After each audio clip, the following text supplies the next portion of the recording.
자, 쏟아지는 뉴스 속 진짜 뉴스 밑줄을 그어보는 시간입니다. 뉴스를 본 또 다른 시선, 박원석의 밑줄.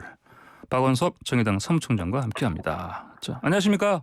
네, 안녕하세요. 예. 자, 첫 번째 밑줄은 입당, 밀당 본격화. 여기에 그어볼까요? 무슨 얘기냐면 이준석 국민의힘 대표, 윤석열 전 총장 얘기인데, 자, 보니까 8월까지다. 네. 근데 뭐 좀 보겠다. 이런 네. 입장 같은데 거리가 지금 이렇게 딱 좁혀진 느낌 듭니까? 어떻게 보십니까? 글쎄 어제 윤석열 총장 대변인 예. 이동훈 전 조선일보 기자죠. 예. 그분이 하신 말씀을 보니까 네. 시간표는 다르지 않을 거다. 네. 이런 말씀을 하셨는데 예. 그게 이제 이준석 대표가 얘기했던 시일에 맞춰서 입당을 하겠다는 얘기인지 예. 아니면 정치 행보를 그렇게 가져가겠다는 얘기인지 아직 그 대목에 있어서는 좀 모호함이 남아 있고요. 예. 다만 양측 다 어쨌든 입당에 대해서 한쪽은 열어놓고 있고 예. 재촉하는 입장이고 다른 한쪽도 입당 가능성을 부인하지 않으면서 이러저러한 걸 좀 따져보는 상황이 아닌가 싶은데요. 예. 근데 윤석열 총장 입장에서는 굳이 서두를 이유는 없는 것 같습니다. 제가 보기에. 예. 어쨌든 지금 국민의힘 내에 다른 대선 주자가 마땅히 없고 그리고 아직까지는 윤석열 총장을 좀 쳐다봐야 되는 입장이잖아요. 예.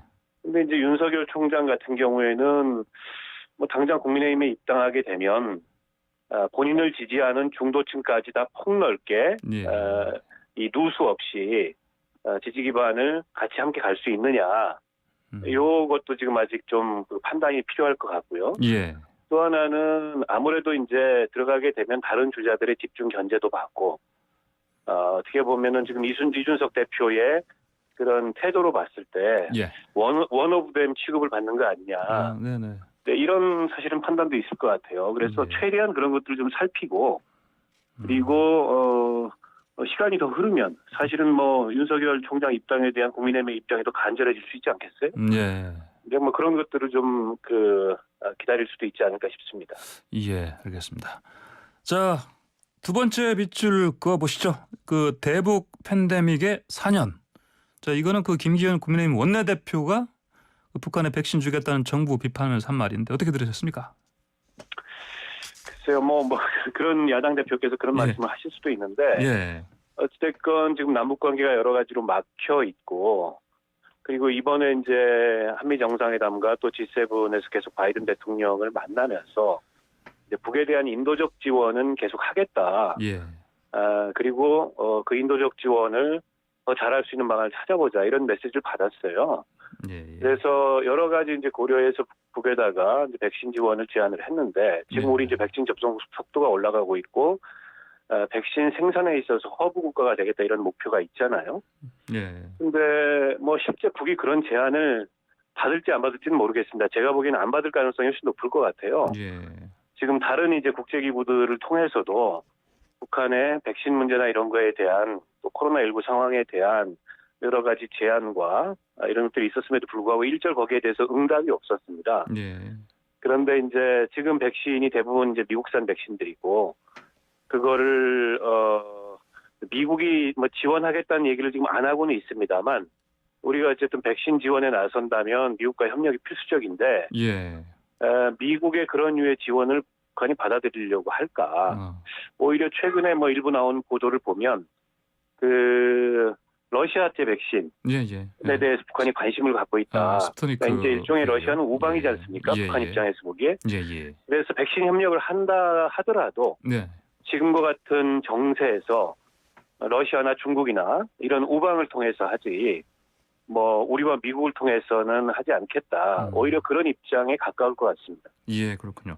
자, 지금 김기현 원내대표가 이런 얘기를 했고 이준석 새 대표는 또 천안함 유족 앞에서 눈물을 계속 흘리고 있습니다. 야당 투톱이 이렇게 안보 이슈로 뉴스를 만들어내고 있는데 왜 이런 걸 보십니까? 차별화이기도 할 거고요. 예. 또 천안함 같은 경우에는 당대표 첫 행보로 통상은 이제 서울에 있는 현충원을 가는데 예. 대전 현충원을 가서 예. 천안함 용사들의 그 묘소를 참배를 한 거는 좀 이례적이죠. 예. 그리고 이걸 이제 의제로 가져가겠다라는 생각이 확고한 것 같아요. 근데 이제 보면 과거 보수 정권 시절에도 이명박 박근혜 정권 시절에도 사실은 천안함 문제에 대해서 제대로 해결을 했던 건 아니거든요. 예. 그러니까 천안함 이 생존 장병들 같은 경우에는 거기에 대해서도 강한 불만을 갖고 있고, 예. 근데 이번에 이제 민주당의 당적이 있었던 어떤 분의 좀 발언, 이걸 빌미로 천안함을 이슈화시키고자 하는 예. 예. 이제 그런 의도가 좀 있어 보이는데, 글쎄 뭐 이걸 가지고 뭐 북풍을 만들려고 한다라는 네네. 정도는 아닌 것 같아요. 그리고 그런 건 뭐 이준석 대표하고 잘 어울리지도 않고, 예. 만약에 그런 식의 이제 안보관 혹은 안보 논리에 기초해서 특히 이제 대선이나 예. 이런 데 의제화하려고 하면 그건 역풍이 더 강할 거고, 예.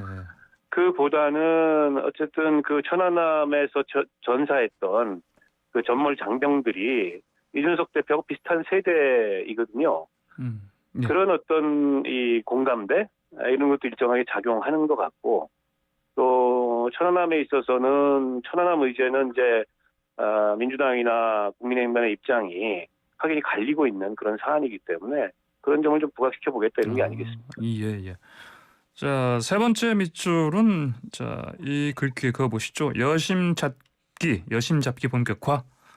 자, 이게 네. 이재명 경기지사가 조용히 이제 여성 타깃 메시지를 내고 있는 것 같습니다. 보니까 그저께는 그 아내와 함께 부인과 함께 예능 프로그램 등장했고요. 또 네. 그 디지털 성범죄 근절하기 위한 법률 지원 업무 협약식도 했고요.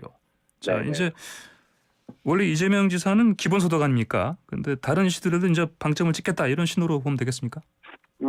아무래도 그렇게 할 수밖에 없지 않겠습니까? 예. 대통령 선거라는 게 워낙에 이제 큰 선거이기도 하고, 예. 이재명 지사가 기본소득이라는 의제를 선거적으로 제시하면서 뭔가 이제 국민들한테도 상당히 그 의제가 각인이 됐는데, 예. 최근 들어서 이제 다른 주자들의 견제도 있고, 네. 또 기본소득과 관련된 공방이 상당히 좀 치열합니다. 특히나 이재명 지사가 얘기하는 그 제도가 그 예. 방식이 돈은 많이 드는데, 예를 들어서 뭐 국민들한테 월 8만 원씩만 제공해도 500조가 넘게 들거든요. 예. 50조가 넘게 들거든요. 예, 50조. 예. 그럼 우리 예산의 1년에 10%인데 가성비는 너무 떨어지는 거 아니냐. 예. 그런 어떤 이제 반론도 굉장히 거세고, 그게 지속 가능하겠냐. 국민의 예. 세금으로 계속 그 제도를 운영해야 되는데, 근데 그런 점에서 봤을 때 하나의 의제만 가지고서 대표 의제는 필요하겠지만 대선 돌파는 가능하지 않고, 예. 또 이제 2030 이 남녀를 모두 불문하고 청년 유권자들이 캐스팅 보트가 될 거다. 예. 이런 분석이 많아요. 4.7 재보궐선거, 또 이번에 이준석 대표의 어떤 바람 이런 걸 지켜보면서, 그래서 뭐 비단 이재명 지사뿐만이 아니라 다른 모든 주자들도 대선에서 2030의 마음을 잡기 위한 그런 어떤 정책이나 공약을 신경 쓰지 않을 수 없을 거고, 예. 특히 그 중에 이제 20, 30대 여성들 같은 경우에 최근에 이제 페미니즘 이슈가 굉장히 예민하게 예. 사회에 제기되고 있고, 또 그 페미니즘 이슈와 관련해서는 뭐 쉽사리 어떻게 판단하거나 또 정책을 제기하기 쉽지 않은 그런 의제거든요. 예. 그런 면들을 충분히 의식하지 않을 수 없을 거고, 그런 면에서 뭐 그런 행보들이 오가는 게 아닌가 싶습니다. 예, 알겠습니다. 자, 좀 정의당 소속이시니까요. 이것도 하나 좀 여쭤볼게요. 아까 저희가 일부에서 차별금지법 1년 전에 발의했던 장영 의원 인터뷰를 했는데 어제 기자회견에서도 이거 통과 촉구하셨지 않습니까?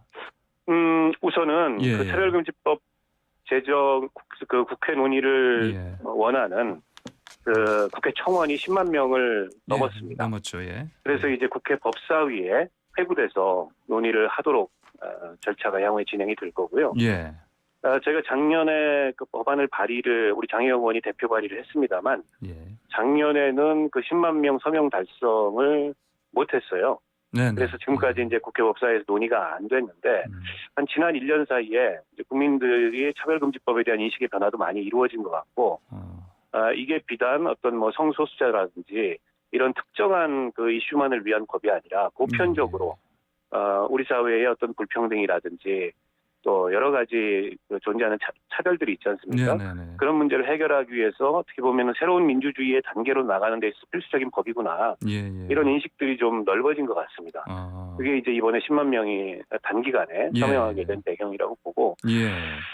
더불어민주당에서도 조만간 이상민 의원이 평등법이라는 이름으로 거의 유사한 내용의 차별금지법안을 발의할 것으로 저희가 알고 있습니다. 아, 그렇습니까? 이상민 의원도요. 네, 그리고 어제 어떤 자리에선가 이준석 대표도 네. 차별금지법의 제도화에 대해서 공감한다, 동의한다라는 그 의견을 냈어요. 예. 이제 국민의힘에서도 어떤 액션을 취해 주시길 바라겠고, 그래서 뭐 바라건대 저희는 대선 이전에 연내에 예. 차별금지법이 제정됨으로 인해서 좀 우리 민주주의가 한 단계 더 심화되는, 그리고 어쨌든 뭐 이 평등한 사회, 조금 더 평등한 사회라는 거는 차별 없는 사회에서 시작이 되는 거 아니겠습니까? 이제 그런 예. 새로운 어떤 단계를 만들었으면 좋겠습니다. 예, 알겠습니다. 오늘 말씀 여기까지 듣겠습니다. 고맙습니다. 고맙습니다. 네, 지금까지 박원석 정의당 사무총장이었습니다.